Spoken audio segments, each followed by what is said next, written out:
कल का मनुवादी, भयंकर संघी और घोर जातिवादी ब्राह्मण नेता, ब्राह्मण जो है वो पुजारी, आज मोदी की बुराई कर रहा है और उन पर संगीन आरोप लगा रहा है।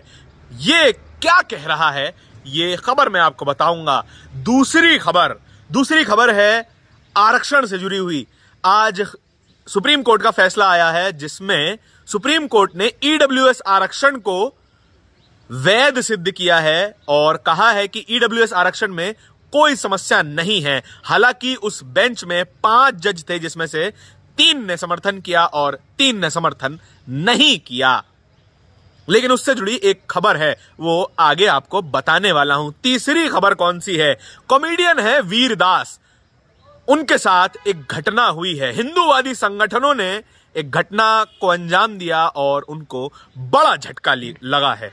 नमस्कार, मेरा नाम है धारण, आप देख रहे हैं नेशनल दस्तक। ये है मेरा खास कार्यक्रम जहां पर आपको दिन की 3 बड़ी खबरें बताता हूं। पहली खबर, यति नरसिंहानंद। ये व्यक्ति गाजियाबाद में, उत्तर प्रदेश के गाजियाबाद में एक मंदिर चलाता है जिसके बाहर लिखा है कि मुसलमानों का प्रवेश निषेध है। और तमाम ऐसी घटनाओं को इसने अंजाम दिया है, तमाम ऐसे भाषण दिए हैं जो देश में सांप्रदायिकता भड़काते हैं, जो कि साफ साफ हेट स्पीच की श्रेणी में आते हैं। लेकिन इस पर आज तक कार्रवाई नहीं हुई। लेकिन 1 दिन की जेल इसको जरूर हुई थी, लेकिन अब ये जमानत पर बाहर है। वो व्यक्ति क्या कह रहा है? वो कहता है कि पृथ्वीराज चौहान, एक राजा, एक हिस्टोरिकल कैरेक्टर, पृथ्वीराज चौहान हिंदुओं की हत्याएं करवाता था और बेटियों को, बहुओं को उठा लेता था। वैसा ही अब कर रहे हैं नरेंद्र मोदी। ये एक व्यक्ति था जो कि भाजपा का कट्टर समर्थक था, आरएसएस का कट्टर समर्थक था और हिंदुत्व का कट्टर समर्थक था। ये देश को हिंदू राष्ट्र बनाने की बार बार बातें करता था, लेकिन अब ये एक हिंदू नेता के ही पीछे पड़ा और हिंदू राजा को ही उदाहरण देते हुए ये कह रहा है कि वो बेटियों को उठवा लेता है, हिंदुओं की हत्या करवा देता है। देश में हिंदुओं की सरकार है, देश में मनुवाद की सरकार है, ऐसा मैं नहीं कहता, बहुत सारे लोग कहते हैं। देश में हिंदुओं की सरकार होने के बावजूद भी हिंदुओं पर ही अत्याचार कैसे हो रहे हैं? अब इसका क्या मतलब है, ये यति नरसिंहानंद से पूछा जाना चाहिए।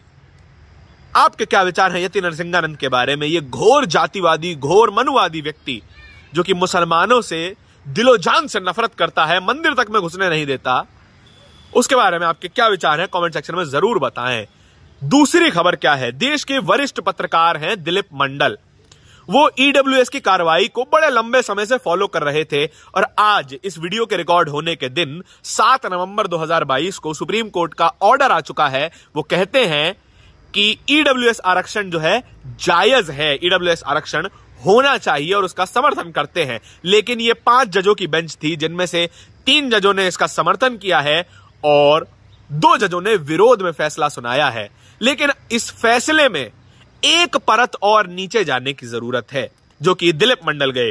दिलीप मंडल ने कहा कि आज के फैसले के कारण ओबीसी आरक्षण को 52% करने की राह साफ हो गई है। इस देश में इस वक्त जो कागज पर आरक्षण है ओबीसी का, वो 27% है और दिलीप मंडल कह रहे हैं कि ओबीसी के आरक्षण को 52% कर देने का रास्ता जो है वो साफ हो गया है, ऐसा दिलीप मंडल कह रहे हैं। क्योंकि इस फैसले में लिखा है कि 50% की जो लिमिट थी इंदिरा साहनी केस के कारण आरक्षण के ऊपर, वो अब हट चुकी है। क्योंकि सुप्रीम कोर्ट कहता है कि 50% से ऊपर आरक्षण दिया जा सकता है।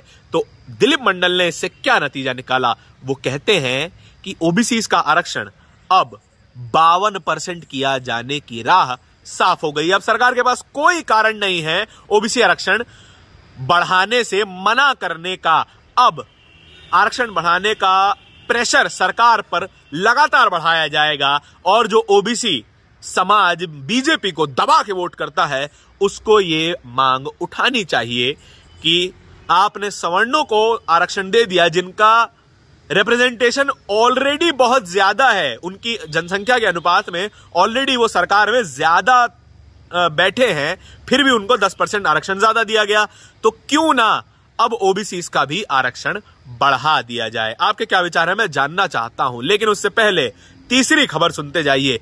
कॉमेडियन है वीर दास, जो कि कॉमेडी के जरिए बड़े बड़े सवाल उठाते हैं, न सिर्फ सरकार, भारत सरकार के ऊपर, बल्कि दुनिया भर के रूढ़िवादी विचार के खिलाफ वो सवाल उठाते हैं कॉमेडी के जरिए।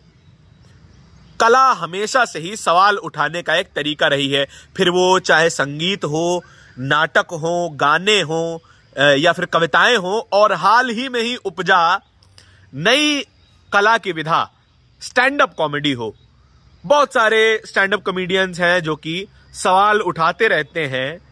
उनमें शुमार हैं कुणाल कामरा, मुनव्वर फारूकी और वीर दास। ये 3 प्रमुख नाम हैं जो कि अपनी कला के जरिए सरकार से सवाल पूछते हैं। लेकिन एक संगठन है, एक हिंदूवादी संगठन है, नाम है हिंदू जागृति समिति। उसने बेंगलुरु पुलिस से कहा है कि वीरदास का शो बेंगलोर में कैंसिल कर दिया जाना चाहिए, जो कि जो है वो हो भी सकता है।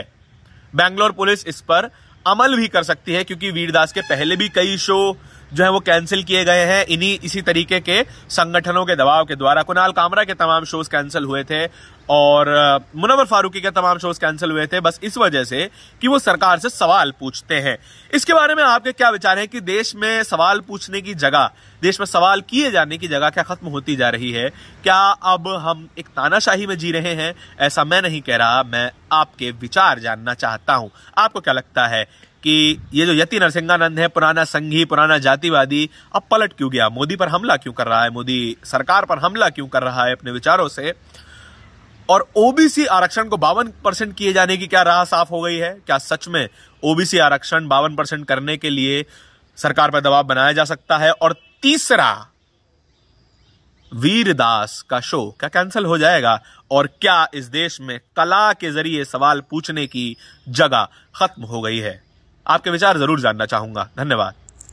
नेशनल दस्तक की आपसे गुजारिश है कि अगर इसको बचाना चाहते हैं तो नेशनल दस्तक को सब्सक्राइब करने के लिए रेड कलर के सब्सक्राइब बटन को दबाएं, फिर बेल आइकन की घंटी दबाएं। नेशनल दस्तक को बचाने के लिए बहुत जरूरी है कि हर खबर को शेयर करें, लाइक करें, कमेंट जरूर करें।